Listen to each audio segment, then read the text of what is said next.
I'll tell you the secret, because nobody here. Okay. Go and ask them. And this is something that they sounds so simple, so banal, so obvious. You don't know what your customer wants. Go and ask him. Marketers and know their job. They are good people. They just need guidance. So you tell them, listen, this is my client. That's what they want. That's how you reach them, because some you can reach by email, some you can reach by face-to-face, some you can reach through newspaper, through this way or through that way. And that's what you have to tell them. Now, first of all, CEOs don't have the knowledge. When you go to MBA schools, which is should be the school for top management, or for medium to top, they should. Marketing is an optional. I see. Finance strategy is compulsory. And that is coming up next on Bootstrapping Your Dreams Show, so stay tuned. So, the big question is this: how are ambitious people like us, who don't have a lot of resources, did not go to Ivy League colleges, were not born into wealth, how do we become resourceful enough? Use our creativity, our dedication, and a little bit of crazy to bootstrap our way to realizing our dreams. Whether it is launching a new company, launching a new app, or making it to the top of the corporate ladder. That is the question, and this podcast will give you the answers. We have created a tremendous community of bootstrappers, entrepreneurs, and professionals who are ambitious, resourceful, and want to get things done. We brainstorm, support, and help each other out. So come join us. Navigate to bootstrapping.group, join today, and get the Startup Founders Technology Accelerator video series absolutely free. If you enjoy this video, then do let us know by hitting that like button now. Or if you want us to improve our content, then go ahead and hit that thumbs down button and give us your honest feedback in the comment section below. Here at Tatternoodle, we are passionate about entrepreneurship, technology, and innovation. Every week, we bring you insightful and engaging videos, interviews, tips, tricks, and strategies to help you grow your business or rise in your corporate profession. If you're new here, please do consider subscribing, and do not forget to hit that bell icon so that you are notified when we publish new content. Hello and welcome to this new episode of Bootstrapping Your Dreams Show. I'm your host Manuj Aggarwal, and today we'll be talking with Isaac Mostovicz. He has 35 years of experience in marketing strategies, brand development, management, and leadership. Isaac's company, Marketing Solutions, tailor-makes marketing strategies based on certain companies' strengths and what they have already built with their core loyal customers. Welcome, Isaac. Welcome, and thank you very much for inviting me. Thank you so much for being with us today. Now, can you tell us a little bit about yourself? How did you get started in marketing? And you have a tremendous amount of experience in this industry. So maybe take us down the memory lane and tell us how you got started in this industry. I was introduced to the diamond market, to the diamond industry. It was a family business, so I entered this industry first in 1980. I had to stop for my military service, but 1982 I was fully engaged in this business. And I think one of my earliest questions was, I understand how I should make money, because if I buy something for 100, I have to sell for 200, because otherwise I won't make money. Which is simple. But when it comes to the end user, and I was dealing with expensive diamonds. So the end user is coming to the shop, is spending, is ready to spend thousands of dollars. How does he know which kind of diamond he wants, and how much he knows, and how does he know how to value those diamonds? That was one of my basic questions. Bothered me, how the end user knows, and how can he distinguish, and what kind of knowledge does he have to to be able to select properly. And I didn't get an answer. I see. And this question came in all kind of forms and shapes and colors throughout for almost 15 years, 16 years. And I decided to go and study it. So I started with my MBA. It didn't bring me too many answers, but even though I was more of hard figures, mathematics was my strong side, I was thinking about finance or these issues, and my MBA may transform me and showed me how important marketing is. But it wasn't enough. And then I was busy with the project that demanded serious understanding of marketing, of brands, and everybody knew that I have an MBA, which was kind of rare by us in the industry, and I should be the knowledgeable man, and I knew that I know nothing. So I went to my professor and asked for help, and I got the feeling that, hey, I have to investigate it further, and nobody have the answer for me. Nobody even realized that there's a question here. So I made my research. I made my research into marketing of luxury. Okay. And starting to understand psychology behind it. And then I started to realize what motivates customers to purchase something and how you have to market it, what the meaning of price for it. Because price in luxury, for example, is an important positive component. If the offer is not expensive enough, they won't buy it. I see. So I see. That was the beginning, dealing with diamonds, which are luxury, and that was easy. But then the challenge was to transform or to move this knowledge of luxury into the ordinary products. Can we market whatever using the same knowledge? And the answer is yes. And that's what I'm trying now to spread around, to help people wherever they are, what kind of industry they are. You can do with your offer something that luxury is doing day in and day out. And I will support you also with the theory behind it. Okay.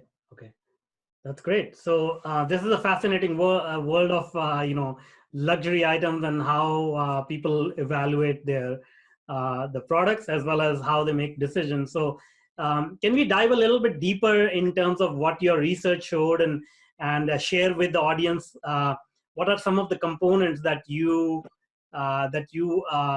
hold a high regard for? Like, what are the things that you recommend that people should do when they want to market their product or service?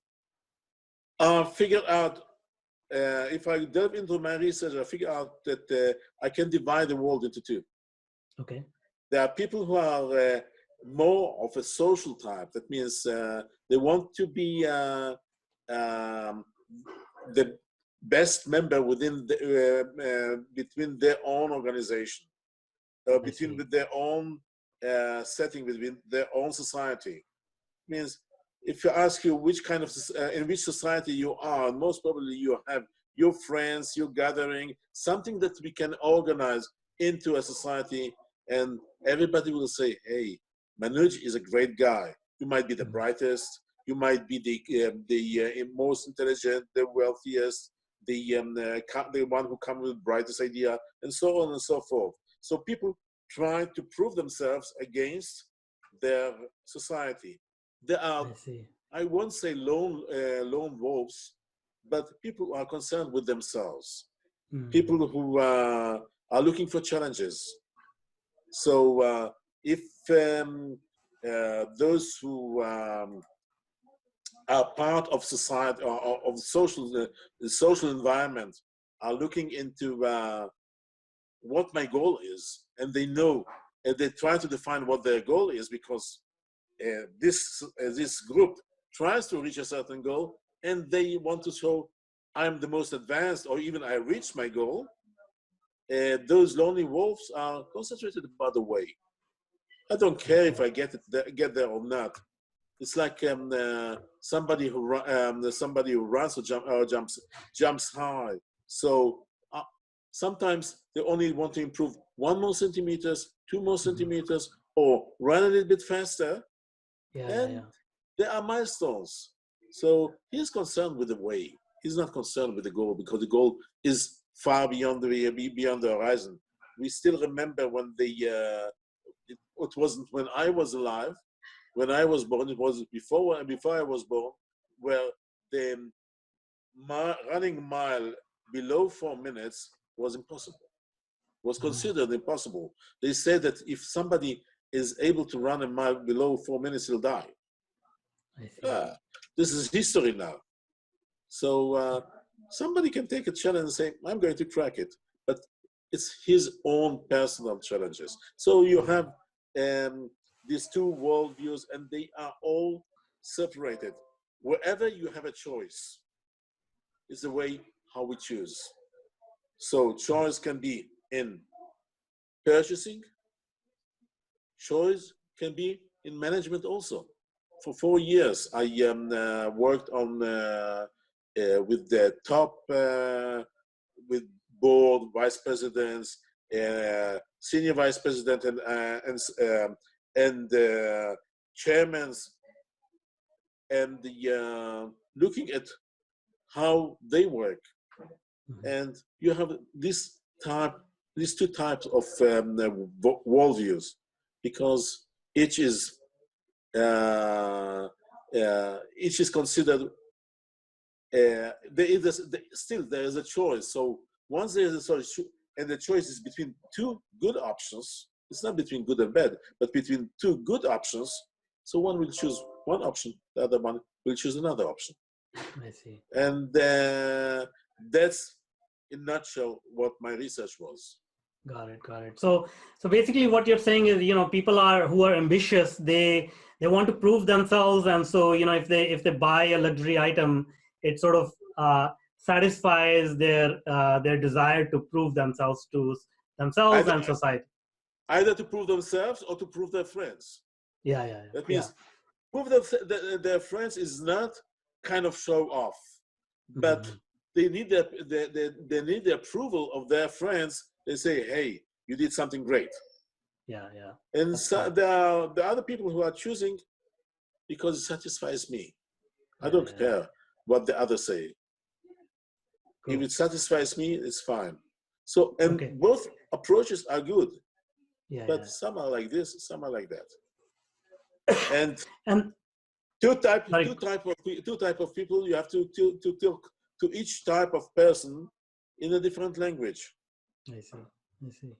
And so, how do you raise the perceived value of the product or service so high that it actually becomes, synonymous with satisfying their desire to prove themselves? Like a product which is very low price product, it may not really have that kind of effect, right? So how do you raise that perceived value so that people say, okay, yeah, if I buy this, that means I have arrived, I have proven myself to myself. I'll give you an example. I'll give you an example. You are doing podcasts. This is your job. Definitely, you thought about it, that it has to allow you earning your income. You have to live out of it. But this is one thing. But why did you decide to do podcasts and not something else? And if I'll start to investigate deeper, and if you want, I can do the exercise with you. Sure. For example, give me 3 reasons why you selected doing podcasts. 3 good reasons. The first one was that I wanted to get my name out there, so it was like a marketing thing that I started doing it. Secondly, I was fascinated by podcasting, so I didn't listen to podcasts for a long time, but I used to listen to quite a few audiobooks, and so I wanted to see how I can experience a different way of learning and extracting knowledge from other entrepreneurs.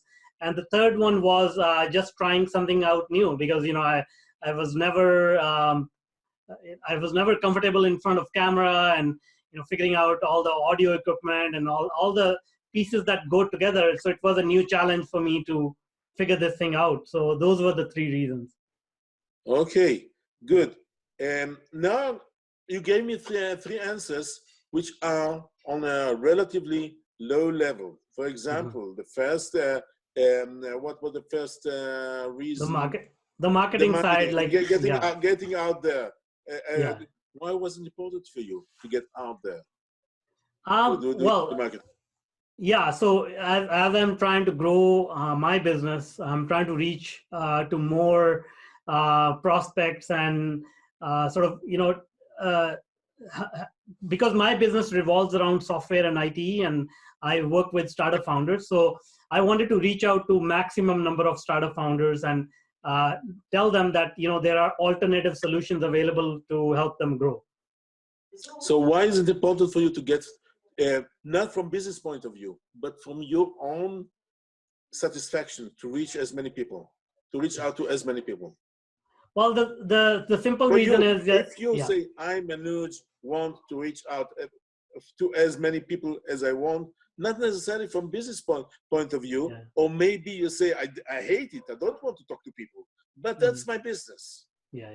No, I mean, so I've had some really challenging things that I had to overcome in my life, and it has transformed my life in a way that, I used to have some issues with mental well-being, depression and anxiety and all that. So I was able to overcome that. So now I want to share the same with others, so that I see a lot of people suffering and they are getting trapped in their own mind. So I want to help them just get out of their own way and reach the level of success that they want. So one thing that keeps on coming on is that you're looking for challenges, and which describe your worldview that somebody who is looking for challenges, not somebody who is looking for approval. You don't care for the approval of others. You care for your own challenges. That's how I read you.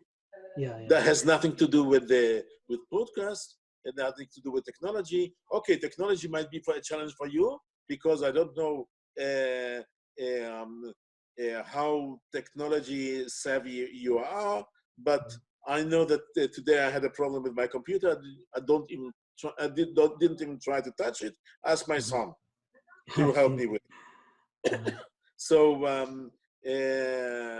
and still, let me try to solve it myself, because it's a challenge. This is something that I usually don't do, and I want to test myself. Can I face it? Can I do it? This is one type of people that only. There are other people who are looking for approval, which is as good, but it's a matter of choice. It's not, I'm not going to challenge me, but I want to talk to as many people, because I want to to have their approval. If people are ready to sit in front of me, if people are ready to log in and to listen to my podcasts, so I feel approved. I feel great. Another approach, which is not yours. So if you are looking at what I took from you and start to, I took my research and applied it into your business. Now, wherever there is a choice, you can apply it. I see. But in this case, sorry, go ahead. Yeah. So in this case, we figured out what kind of personality the business owner has, or what about the consumers, my prospects, my customers? How do we figure out what they want and mold our or shape our messaging to talk to them directly? Okay, you have two questions here. Mm-hmm. How do you find what the clients want, Yeah. and how do we deliver how do we tell them Yeah. that we can help them? Yeah. These are two questions. The Okay. first question is a secret. I'll tell you the secret because Okay. nobody here. Okay. Go and ask them. And Yeah. this is something that they sounds so simple, Mm-hmm. so banal, so obvious. You don't know what your customer wants. Go and ask him. People don't do it. Marketers don't do it. They run they run all kind of tests. They run all kind of how do you call it? Surveys. Yeah, the surveys. Yeah. Now look what happened in surveys. They ask questions that bothers them. The questions that bothers them doesn't mean that that are important for the customer. I get those questionnaires, and sometimes it asks me, okay, on the scale from 1 to 10, how do you feel about this or how do you feel about that? If I hate it, it will be 1. If I could do, I would be 0. If I love it, it would be 10. But what exactly means 5 or 6 or 7? And I'm talking not 5 or 6 or 7 is something in between, but why is it 5 or why is it 6 and why is it 7? What's significant? But if you want to know exactly what is on the mind of your customer, go and ask them. Marketers forget about it. They don't know how to investigate. Because, for example, now that I know that you are, I know that your type of personality, your type of worldview, I can tailor my speech to appeal to you. If I would talk all the time about approval, it wouldn't sing anything. It wouldn't mean anything to you. If I talk about here is a challenge, there is a challenge, hey, that's something that I would like to delve into. So this is talking to the customer. Once you talk to the customer, once you know really what the customer wants, then let's say the marketers and know their job. They are good people. They just need guidance. So you tell them, listen, this is my client. That's what they want. That's how you reach them, because some you can reach by email, some you can reach by face-to-face, some you can reach through newspaper, through this way or through that way. And that's what you have to tell them. Got it. So they know the medium. They know what they have to tell them. They'll find a way how to tell them best. And also, don't jump into conclusion. Test it. Once you know exactly what you want to get, test it. If you have tested on 100 people, don't need to test on thousands of people. If you are really focused, if you are really clear about what your customer wants, you test it on 100 people, 200, 300, and you know that it's going to work for 200,000. Awesome. That's great. Now, marketing is such an important aspect of a business. Do you think generally these days the CEOs or the founders, they are on top of their marketing message? They have enough knowledge and skills or advice at their disposal to be able to market effectively? Now, first of all, CEOs don't have the knowledge.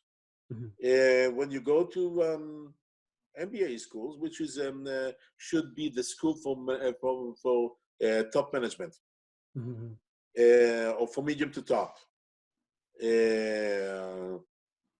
They should. Marketing is an optional. I see. Finance strategy is compulsory. Marketing is optional. So that means you might have a CEO who never touched marketing or never thought about it, that he was busy with marketing, because we are all busy with marketing because we are clients. Yeah. We don't live in a bubble. We go and we are on the other side of the counter. We are customers. We don't. So we are part of the marketing world, but CEOs don't realize it. So first of all, lack of knowledge. Lack of knowledge means that they don't know exactly what marketers do, what kind of tools they have, and they don't know how to control them, how to guide them. On top of it, and I don't blame CEOs,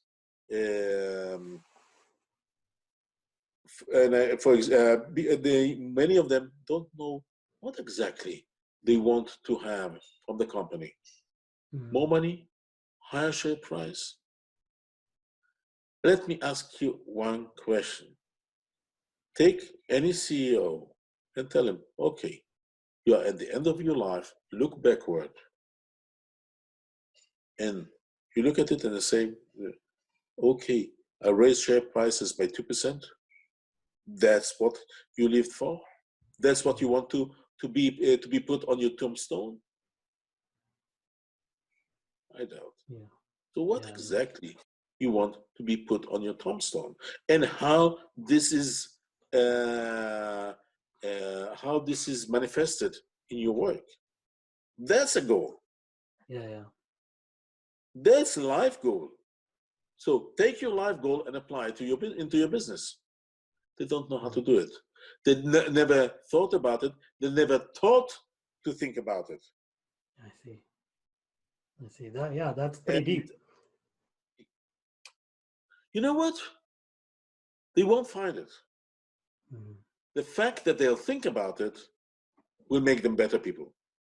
There is an interesting research by Dan Ariely, and what he did was that he gave he worked with students, and he gave them the ability to cheat. I see.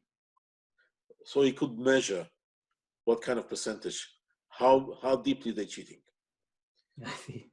But half of his test group, he asked them before he gave them the test, he asked them to remember to write down the 10 Commandments. Okay. Most of them didn't remember. Some remember one or two, or partially, but they had an exercise before going to test. The fact that they had to think about something ethical made them more ethical. So you could see that the level of cheating became lower. I see. So were they ethical? Were they ethical for long term? I doubt. You have to think about, you have to do this exercise day in and day out. But, and did they remember the 10 Commandments? Did any one of them went back home, opened the Bible, and checked what the 10 Commandments were? I doubt. Doubt it. But the fact is that you could move them a little bit forward for a short time, for a short period of time. Top management should do it. You have to ask them. They don't want to ask themselves. They don't have the time for it. They don't have the energy for it. They don't have the motivation for it. But if you know, kind of a nasty person like me, come and ask them a question, and they paid for me. They paid my fee. So, and they made the time for it. And then I asked them, even if they mumble, even if they don't come with a clear answer, they're already on the right path. Got it. That's great. Now, one more question I have is, let's say, they have dialed down their messaging and their product is serving the customers. Now, how do you take a customer and turn them into a diehard fan and, something that they can refer their friends and family to your business? If And you have to hit them deep in the heart. It's like I found that you are looking for challenges. Now, if I look into your history and into and into stories from your life, and I connect you to those stories, and what I'll do is all the time connecting you back to those stories that built you willing to face challenging again and again and again, regardless to whether you were succeeded or not, regardless to whether you achieved what you wanted to achieve or not. Just you face a challenge, and I'll face it again, and I'll face it again, and I'll encourage you. And I'll take my offer, and I put it as part of your life experience. You won't run away. Nobody is going to take away from you. I'll give you an example. Harley Davidson riders can offer them whatever motorcycle that you want. Faster, better, more secure, anything. They won't budge. They are loyal to their brand. Why? Ask them. Red Sox, I think it's the Red Sox fans. The team, I think recently they won the World Series, but for over 80 years they didn't win one World Series. Over 80 years. Fans stay the fans. Yeah. Ask them why. What do they have from it? So if you understand their psychology, you have a chance to turn your customers into hard fans as well. On a narrow band, because you're not going to change their lifestyle, because your reach is quite narrow. Let's say I'll supply with certain food. But when we arrive to that point where we meet together, let's say my product, my offer, where we meet together, at that point, it should hit you as deep as possible. Got it. Okay, that's great. This has been a fascinating conversation, and thank you so much for sharing. I think we just scratched the surface, but I can tell you have so much wealth of knowledge about marketing and how to find the right customer and make them a fan of yours. So thanks a lot for being with us and sharing your experience with us. Now, before I let you go, can you tell us how people can reach out to you? We reach each other through LinkedIn. I have my website that will be operational this week, or definitely not later than next week. I just want to test it on a few friends of mine to see if there are still problems, of course. And I think there they can find a way to communicate with me. They can send me an email, they can send me messages, they can ask for an appointment, and with pleasure. I usually don't take customers before I interview them. Not everyone is suitable. So first half an hour is free, not because I'm that generous. It's because I don't want to waste people's money and people's time. Got it. If we arrive to a conclusion that I can help them, I can support them, I'll charge. Awesome. That's great. Thank you very much. Thank you so much for being with us. Thank you. And that's all for now. Until next time. Now, if you're an entrepreneur or a career professional, then I invite you to join our growing community. Navigate to bootstrapping.group. As a welcome bonus, you will get the Startup Founders Technology Accelerator video series and Mastering Your Inner Game video series absolutely free. This series of short videos address some core issues which are instrumental in helping you move forward in your business or career. The videos are yours to view and share for free. No obligations or strings attached, except for one. You have to take action and implement it. So join us today. Navigate to bootstrapping.group. If you want more engaging videos and insightful interviews with industry's thought leaders, then check out the other videos we have picked for you. The link is right there. And if you want to be notified about our new content, please do consider subscribing to our channel.